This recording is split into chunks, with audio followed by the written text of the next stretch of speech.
Esta videoaula é o segundo episódio sobre as revoluções inglesas do século XVII, tema do currículo de História dos segundos anos do ensino médio. Não deixe de assistir o primeiro episódio disponível no canal História Ensino Edu.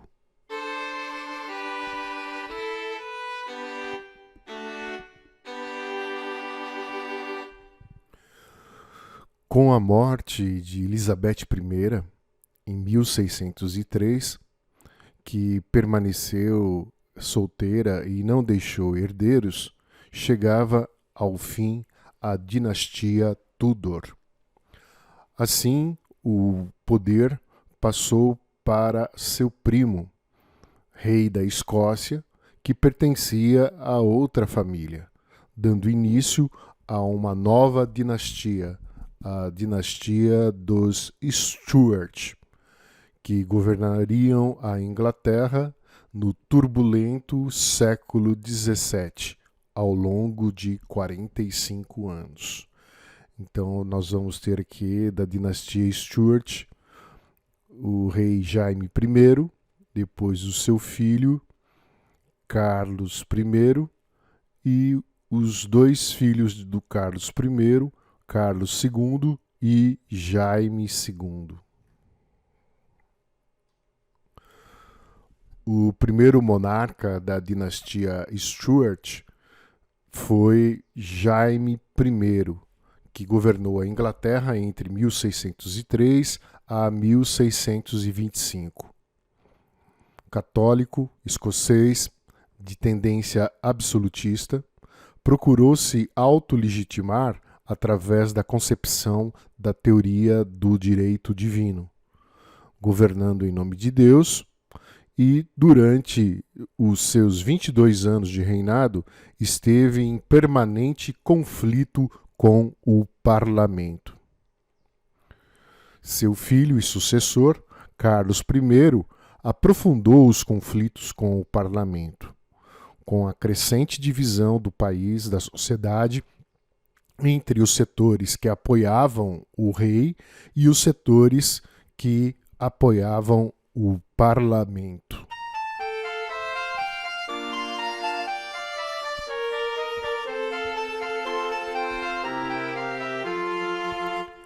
Em 1626, o parlamento exigiu que o rei assinasse a Petição de Direitos, um documento que impedia a criação de novos impostos sem a prévia aprovação do parlamento. Carlos I ordenou a dissolução, o fechamento do parlamento. Em 1634, o rei propôs a extensão do imposto do ship money para todo o território inglês. O ship money era um imposto cobrado somente em áreas portuárias. O parlamento se recusa a proposta de estender o ship money para todo o território inglês e volta a ser dissolvido, é fechado novamente por Carlos I. Então, as intenções, as condutas reais elevaram as tensões entre os diferentes setores da sociedade inglesa. Os representantes da gentry, da nova burguesia e dos yeomen decidiram que não havia nenhuma possibilidade de estabelecer uma conciliação com o rei e com os setores que ainda defendiam a monarquia.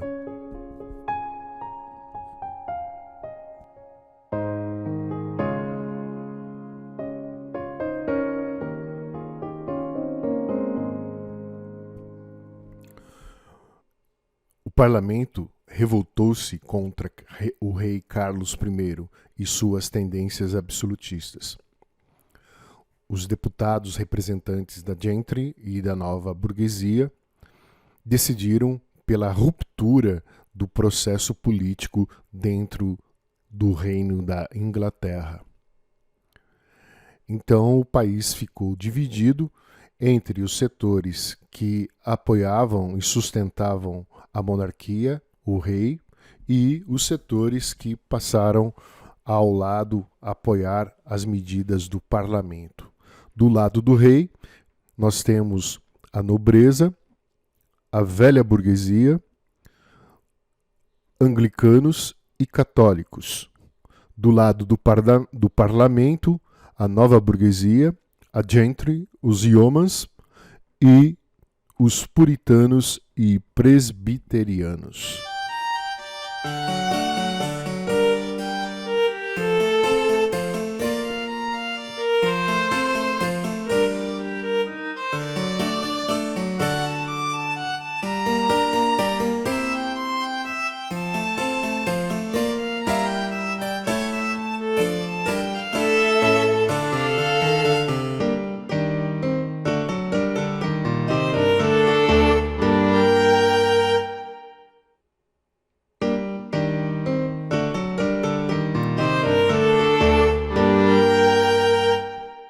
O parlamento organizou uma força militar que ficou denominada de New Model Army, o novo exército modelo. Um novo modelo de organização militar, onde a promoção com base no mérito e não pela posição social obtida hereditariamente. Era formado, sobretudo, por soldados recrutados entre os yeomen. Oliver Cromwell, o principal líder militar e político da Revolução Inglesa, era um puritano, um homem intensamente religioso e acreditava profundamente que Deus era o seu guia nas suas vitórias. Oliver Cromwell era um deputado, membro do parlamento e da gentry. Além de puritano, foi o responsável pela organização do New Model Army.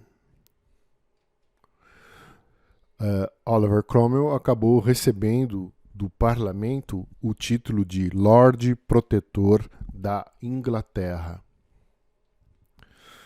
Então, os deputados puritanos interrogam o rei Carlos I no processo movido pelo parlamento. Ao final da Guerra Civil, o New Model Army derrotou as forças reais e o próprio rei Carlos I foi preso, deposto, julgado e executado.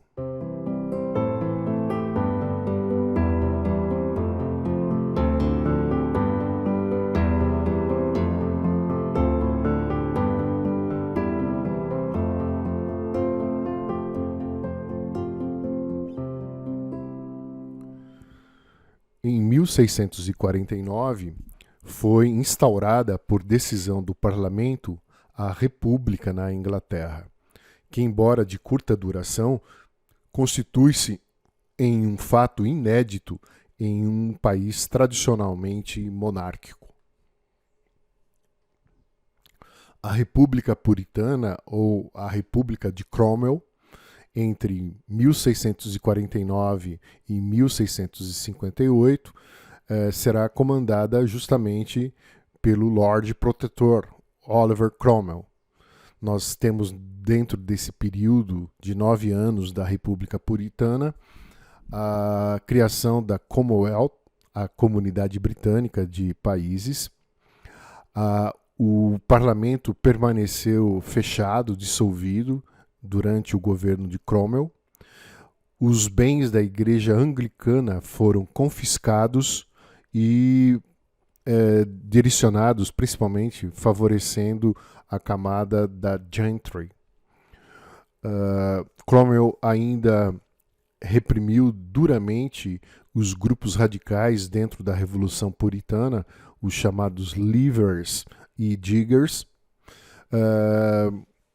Combateu, reprimiu uma revolta católica na Irlanda e um decreto bastante importante foram os chamados Atos de Navegação de 1651. Por esse decreto determinava que todo o transporte de mercadorias entre a Inglaterra e suas colônias na América e também as suas relações comerciais na África e na Ásia deveriam ser transportadas somente por navios de bandeira inglesa. Então, trata-se de uma prática protecionista.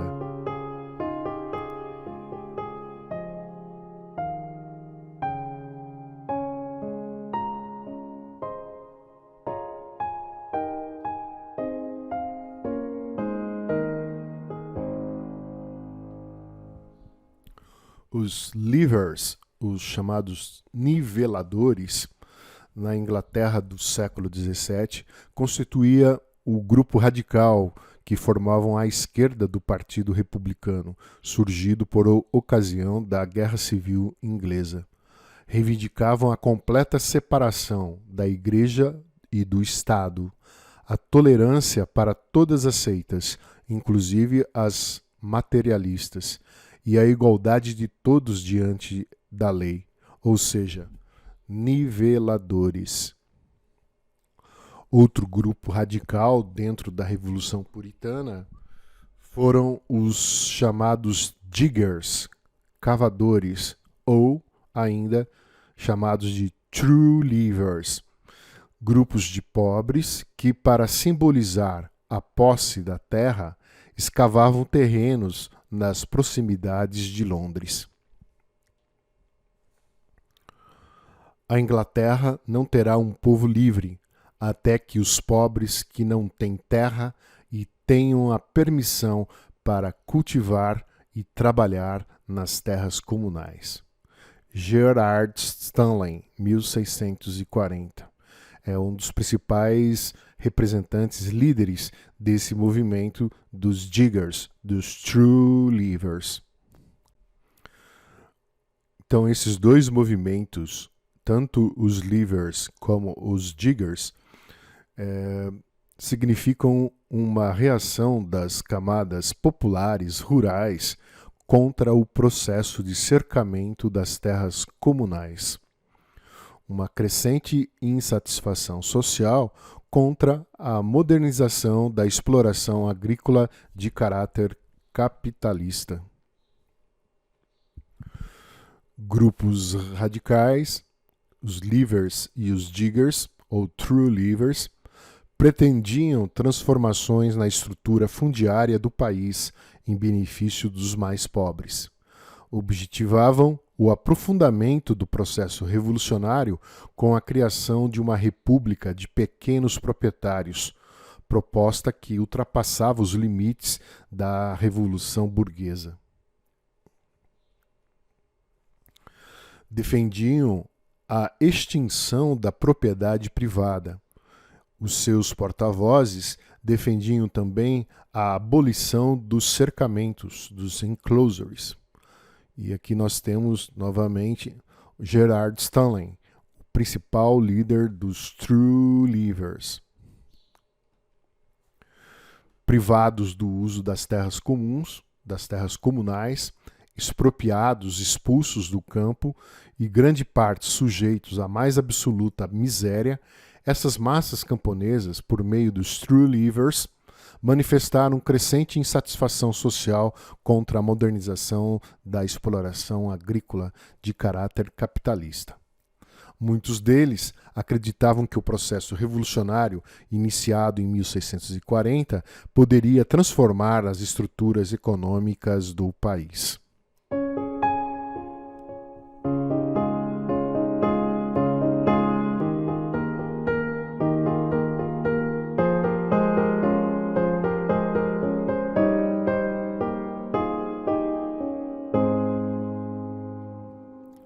Com a morte de Oliver Cromwell, o parlamento retomou o controle do processo político e, preocupado com o que as suas principais lideranças consideravam os excessos e os radicalismos da Revolução, acabou restaurando a monarquia, com o retorno e a continuidade da dinastia Stuart. Então nós vamos ter mais 2 reis desta dinastia dos Stuart, o rei Carlos II e o rei Jaime II, ambos filhos do Carlos I. Então, né, são representantes da mesma família, da mesma dinastia, e ambos filhos do rei que foi executado pela Revolução Puritana. Então, o parlamento pretendia evitar qualquer possibilidade de retorno das antigas reivindicações radicais e democráticas das classes sociais inferiores. Entretanto, os filhos de Carlos I iniciaram também os esforços para restaurar as antigas prerrogativas do regime absolutista na Inglaterra.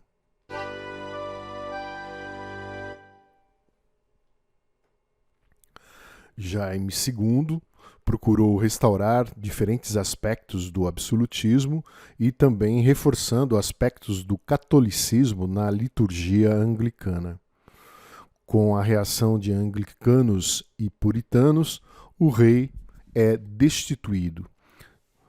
Então, esse movimento que derruba finalmente a dinastia dos Stuarts na Inglaterra foi denominado de Revolução Gloriosa. E a partir desse movimento é instaurado de forma definitiva o regime parlamentarista na Inglaterra. Isso aconteceu entre 1688 e 1689. Então, representa o triunfo da ideologia liberal e da conciliação política. Os ingleses convidaram um nobre chamado Guilherme de Orange para dar início a uma nova dinastia, né? Mas antes, esse futuro rei teve que concordar em assinar um documento chamado Bill of Rights, a chamada Declaração de Direitos, em 1689.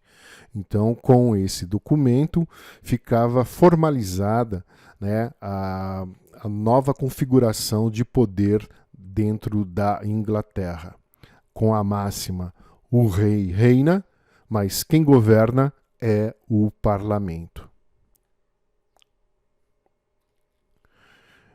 Então, as revoluções inglesas do século XVII, a Revolução Puritana de 1640, a Revolução Gloriosa de 1668-69, favoreceram o desenvolvimento do capitalismo, medidas favoráveis ao crescimento das manufaturas, empresas de comércio e da indústria naval. A Inglaterra passava a ser uma monarquia parlamentar, o parlamento a maior instância de poder dentro da Inglaterra, e todas essas mudanças e transformações contribuíram na preparação do terreno para a Revolução Industrial que estará ocorrendo a partir do século XVIII. E assim nós concluímos este estudo sobre as revoluções inglesas do século XVII. Espero que os 2 episódios possam contribuir para a sua compreensão desse tema essencial da história moderna. Não deixe de assistir o primeiro episódio, disponível no nosso canal História, Ensino e Edu.